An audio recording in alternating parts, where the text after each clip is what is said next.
Welcome to Pallavi TV. దేశంలో 3 రాష్ట్రాలకు ఎన్నికలు జరుగుతూ ఉన్నాయి. ప్రస్తుతం కేరళ, అస్సాం, పుదుచ్చేరి ఈ 3 రాష్ట్రాలకు వాళ్ళ పోలింగ్ జరుగుతూ ఉంది. మే 4వ తేదీన వీటి ఫలితాలు రాబోతా ఉన్నాయి. అయితే ఈ 3 రాష్ట్రాల్లో ఏ పార్టీ గెలిచే అవకాశం ఉంది, ఏ పార్టీ గెలవడానికి ఆస్కారం ఉంది, గతంలో ఏ పార్టీకి ఎన్ని సీట్లు వచ్చాయి, ఇట్లాంటి అన్ని వివరాలు చూద్దాం. ఫస్ట్ పుదుచ్చేరి వివరాలు చూద్దాం. పుదుచ్చేరిలో ఎల్డీఎఫ్ వర్సెస్ యూడీఎఫ్ అట్లాగే ఎన్డీఏ ఈ 3 ప్రధాన పక్షాల మధ్య వార్ కొనసాగుతూ ఉంటుంది. 5 రాష్ట్రాల ఎన్నికల పోలింగ్ ఫలితాలు అంటే పోలింగ్ వివరాలు కనుక చూస్తే పశ్చిమ బెంగాల్లో 294 అసెంబ్లీ సీట్లు ఉంటాయి. ఈ 2 విడతల్లో జరగబోతోంది, ఏప్రిల్ 23, 29. అట్లాగే తమిళనాడులో 234 అసెంబ్లీ స్థానాలు ఏప్రిల్ 23న ఎన్నికలు జరగబోతా ఉన్నాయి అక్కడ. సో కేరళ, అస్సాం, పుదుచ్చేరి ఈ 3 రాష్ట్రాల్లో ఇవాళ ఎన్నికలు జరుగుతూ ఉన్నాయి. ఏప్రిల్ 9న ఎన్నికలు జరుగుతూ ఉన్నాయి.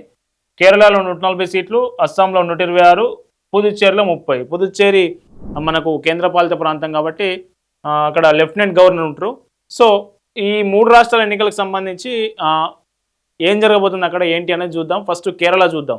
సో కేరళకు సంబంధించి ఎల్డీఎఫ్, యూడీఎఫ్ అట్లాగే ఎన్డీఏ ఈ 3 ప్రధాన పక్షాల మధ్య పోటీ ఉంటుంది. ఒకసారి ఎల్డీఎఫ్ గత దశాబ్ద రాజకీయాలు కనుక మనం ఒకసారి అనలైజ్ చేస్తే ఎల్డీఎఫ్ వర్సెస్ యూడీఎఫ్ ఈ 2 ప్రధాన పక్షాల మధ్యనే పోటీ ఉంటుంది. ఎల్డీఎఫ్ అంటే లెఫ్ట్ డెమోక్రటిక్ ఫ్రంట్, యూడీఎఫ్ అంటే యునైటెడ్ డెమోక్రటిక్ ఫ్రంట్.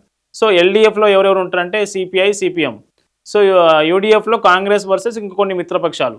అట్లాగే ఎన్డీఏ మనకు తెలిసిందే. సో గత 2 అసెంబ్లీ ఎన్నికల ఫలితాలు విశ్లేషిస్తే 2016లో ఎల్డీఎఫ్కు 91 సీట్లు వచ్చినాయి, యూడీఎఫ్కు 47 సీట్లు వచ్చినాయి, ఎన్డీఏకు ఓన్లీ ఒకే ఒక్క సీట్ వచ్చింది, ఇతరులకు 1, అట్లా మొత్తం స్థానాలు 140. 2021లో చూస్తే 99 సీట్లు వచ్చినాయి ఎల్డీఎఫ్కి, యూడీఎఫ్కు 41 వచ్చినాయి, ఎన్డీఏకు 0 సీట్లు. మన 2021 గత అసెంబ్లీ ఎన్నికల్లో ఎన్డీఏకి ఏం రాలేదు, ఇతరులకు కూడా ఏం రాలేదు. సో ఇది పరిస్థితి. అంటే ఏదైతే సాంప్రదాయం ఉందో గత అసెంబ్లీ ఎన్నికలు ఒకసారి యూడీఎఫ్, ఒకసారి ఎల్డీఎఫ్, ఒకసారి యూడీఎఫ్, ఒకసారి ఎల్డీఎఫ్ ఇట్లాంటి కొనసాగుతున్న పరంపరకు బ్రేక్ చేస్తూ ఎల్డీఎఫ్ వరుసగా 2 సార్లు అధికారంలోకి వచ్చింది పినరయి విజయన్ నేతృత్వంలో. సో ఈసారి 3వసారి అధికారం చేపట్టేందుకు ఎల్డీఎఫ్ చాలా ప్రయత్నాలు చేసింది, కానీ పరిస్థితి అందుకు భిన్నంగా ఉన్నట్లు మనకు ప్రీపోల్ సర్వేలు చూస్తే అర్థమవుతా ఉంది. ఈసారి యూడీఎఫ్ పనిచేయదు, యూడీఎఫ్ మంత్రం పనిచేయదు, ఎల్డీఎఫ్ పనిచేయదు. పినరయి విజయన్ నేతృత్వంలో సంక్షేమ ఫలాలు కావచ్చు, సంక్షేమ పథకాలు కావచ్చు, అట్లాగే కొన్ని అవినీతి కార్యక్రమాలు. పినరయి విజయన్ స్వయంగా తన బిడ్డకు సంబంధించి గోల్డ్ స్కామ్లో కొన్ని ఆరోపణలు వచ్చినాయి. సో ఇట్లాంటి అన్ని అంశాలు కేరళలో చాలా కాలంగా అవినీతి ఆరోపణలు పెరుగుతూ ఉన్నాయి. అట్లాగే సాధారణ ప్రజలకు సంక్షేమ ఫలాలు అందుతలేవనే ఫిర్యాదులు, ఆరోపణలు పెద్ద ఎత్తున ఉన్న నేపథ్యంలో ఈసారి అధికారం మారబోతూ ఉంది. గతంలో మారినట్టుగానే ఎల్డీఎఫ్ వర్సెస్ యూడీఎఫ్ అన్నట్టుగానే ఈసారి యూడీఎఫ్కు, కాంగ్రెస్ నేతృత్వంలోని ఉన్నటువంటి యూడీఎఫ్కు అధికారం మారే ఛాన్స్ ఉందనేది చెప్తా ఉన్నారు. సో మరి బీజేపీ పరిస్థితి ఏంటంటే బీజేపీ గతంలో 0 సీట్లు ఇక్కడ, కానీ ఈసారి 3 జిల్లాల్లో అంటే త్రిశూల్, పాలక్కాడ్ అట్లాగే మనకు ఇంకొక చోట. సో ప్రీపోల్ సర్వేలు ఏం చెప్పినాయో చూద్దాం. ప్రీపోల్ సర్వేస్ ఏం చెప్పినాయి అంటే మొత్తం 140 స్థానాలు కదా. సో 140 స్థానాల్లో ఈసారి ఎల్డీఎఫ్కు ఉండదు, ఎందుకంటే దాదాపు రెండేళ్ళు ప్రభుత్వాన్ని భరిస్తారు కదా ప్రజలకు. ఖచ్చితంగా ప్రజా వ్యతిరేకత ఉంటుంది, ప్రభుత్వ వ్యతిరేకత ఉంటుంది కదా. సో ప్రభుత్వ వ్యతిరేక కారణంగా అధికార మార్పిడి జరగబోతుంది ఈసారి అనేది ప్రీపోల్ సర్వేలో వ్యక్తమైంది. సో ఏదైతే ఎల్డీఎఫ్ ఉందో ఇప్పుడు అధికారంలో ఉన్న ఎల్డీఎఫ్కు 55 నుంచి 73 సీట్ల మధ్య రావచ్చు అనేది ప్రీపోల్ సర్వే చెప్తా ఉన్నాయి. యూడీఎఫ్ ఏదైతే ఉందో కాంగ్రెస్ నేతృత్వంలో ఉన్నటువంటి యూడీఎఫ్, సో యూడీఎఫ్ 67 నుంచి 81, అట్లాగే ఎన్డీఏ 1 నుంచి 8 స్థానాలు వచ్చి కింగ్ మేకర్గా అయ్యే అవకాశం ఉందనేది మనకు స్పష్టంగా అర్థమవుతున్నది. సో ఈ 3 జిల్లాలు ఏదైతే ఉన్నాయంటే ఈ బీజేపీ తిరువనంతపురం, అట్లాగే త్రిశూల్, పాలక్కాడ్ ఈ 3 జిల్లాల్లో బీజేపీ తన పట్టు నిలుపుకునేందుకు ప్రయత్నం చేస్తూ ఉంది. గతంలో 0 సీట్లు ఉన్నాయి ఇక్కడ బీజేపీకి, కానీ ఈ 3 జిల్లాలు కనీసం 8 సీట్లన్నా ఈసారి సాధించాలనే ధ్యేయంతో బీజేపీ అక్కడ ముందుకు వెళ్తూ ఉన్నది. సో ఒకవేళ బీజేపీ కనుక 8 సీట్లు వచ్చి ఈ 2 ఎల్డీఎఫ్, యూడీఎఫ్ సమానంగా ఉంటే ఖచ్చితంగా బీజేపీ కింగ్ మేకర్ అయ్యే అవకాశం ఉంటుంది కేరళలో. దిశగా కేరళలో ఎన్నికల వాతావరణం కనిపిస్తుంది కూడా. సో ఈసారి యూడీఎఫ్ నేతృత్వంలో 67 నుంచి 81 సీట్లు ఉన్నాయి కదా. 81 సీట్లలో ఈసారి ఎల్డీఎఫ్తో పోలిస్తే యూడీఎఫ్ఏ కొంత ఎడ్జ్ ఉన్నట్లుగా కనిపిస్తూ ఉంది. ఇది మనకు కేరళకు సంబంధించినటువంటి మనకు ప్రీపోల్ సర్వేలు. సో కేరళకు ఒకవేళ ఎల్డీఎఫ్ కాంగ్రెస్ నేతృత్వం వహిస్తున్నటువంటి ఎల్డీఎఫ్ ఏదైతే ఉందో అది విజయం సాధిస్తే సీఎం ఎవరయ్యే అవకాశం ఉందనేది చూస్తే విడి సతీశన్ అనే ఒక వ్యక్తి ఉన్నారు. ఈయన విడి సతీశన్ ప్రస్తుతం ప్రతిపక్ష నేతగా ఉన్నారు. సో ఈయనే ముఖ్యమంత్రి అయ్యే ఛాన్సెస్ ఎక్కువ ఉంటాయి అనేది కొంత అభిప్రాయం వ్యక్తం అవుతా ఉంది.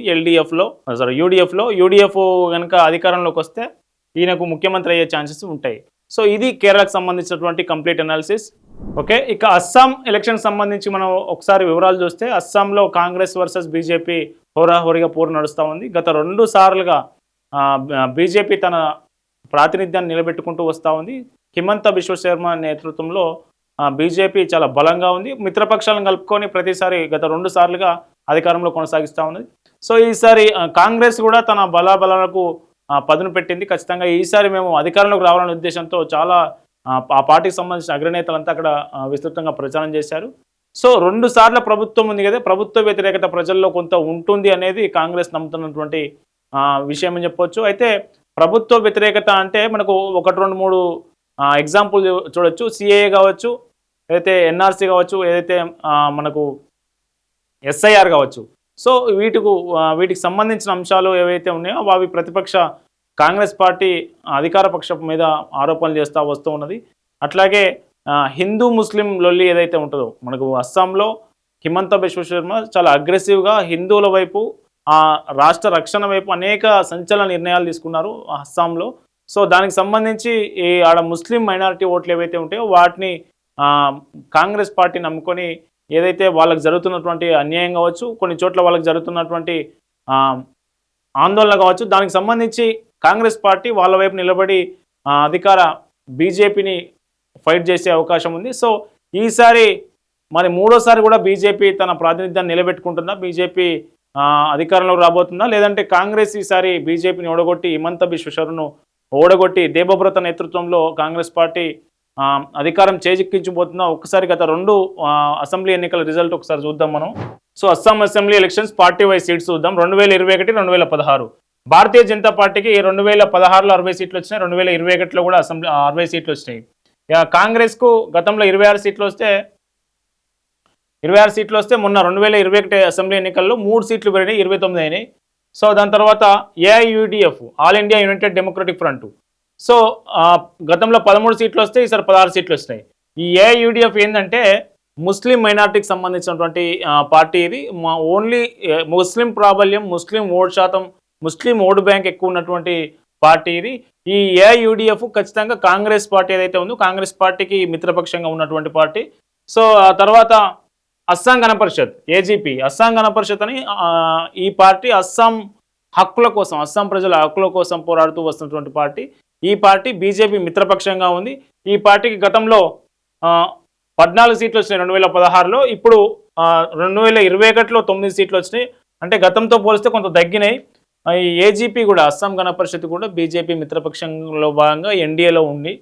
So united people's party liberal UPPL అనేది చిన్న పార్టీ, 2016లో 0 సీట్స్, 21లో మాత్రం 6 సీట్లు చేజెక్కించుకుంది. BPF Bodoland people's front, BPF కూడా ఒకప్పుడు బాగా ప్రజల్లో మంచి పార్టీగా గుర్తింపు తెచ్చుకునేది. గతంలో 2016లో 12 సీట్లు వస్తే తర్వాత 4 సీట్లకే పరిమితమైంది 2021లో. ఈసారి కూడా పూర్వవైభవాన్ని 2016 తరహాలోనే ఎక్కువ సీట్లు తెచ్చుకునే ప్రయత్నం చేస్తూ ఉంది. ఇది కూడా ఎన్డీఏలో భాగస్వామ్యం. సిపిఎం పార్టీ గతంలో 0, మొన్న ఒకటే ఒక సీట్ వచ్చింది 2021 ఎన్నికల్లో. ఇండిపెండెంట్లు కొంత పెద్ద ప్రభావం ఏం లేదు. సో ఇది 126 అసెంబ్లీ స్థానాలు ఉన్నటువంటి అస్సాంలో బీజేపీ వర్సెస్ కాంగ్రెస్ నడుస్తూ ఉంది. సో మరి ఈసారి అధికారం ఆ రాష్ట్ర ప్రజలు ఎవరికి ఇవ్వబోతున్నారు అన్నది మనం వేచి చూడాలి. ప్రీపోల్ సర్వేలు మాత్రం ఖచ్చితంగా ఈసారి కూడా బీజేపీ అక్కడ అధికారం చేపట్టబోతూ ఉంది.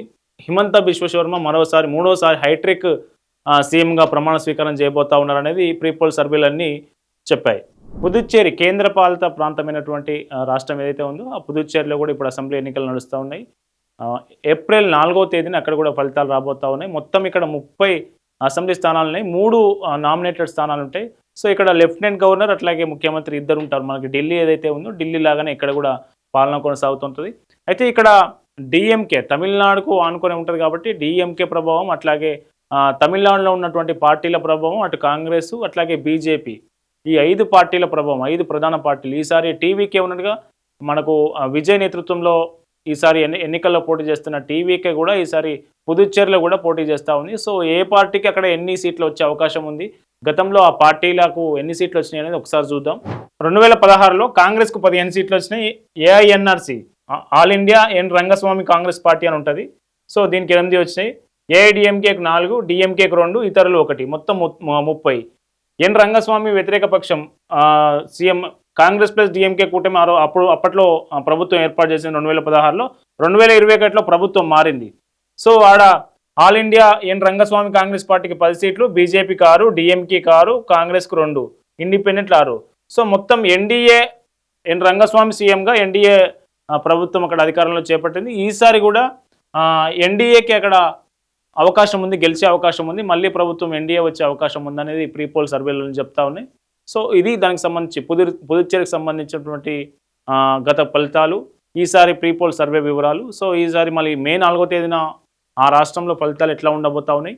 ఈసారి టీవీకే కూడా పోటీ చేస్తుంది. డిఎంకే ఏఐడిఎంకేతో పాటు టీవీకే విజయ్ నేతృత్వంలో వచ్చినటువంటి పార్టీ కూడా పోటీ చేస్తూ ఉంది. మళ్ళీ ఆ పార్టీకి ఏమైనా సీట్లు వస్తాయా, బీజేపీ కాంగ్రెస్కి ఎన్ని సీట్లు రాబోతా ఉన్నాయి అనేది చూడాలి.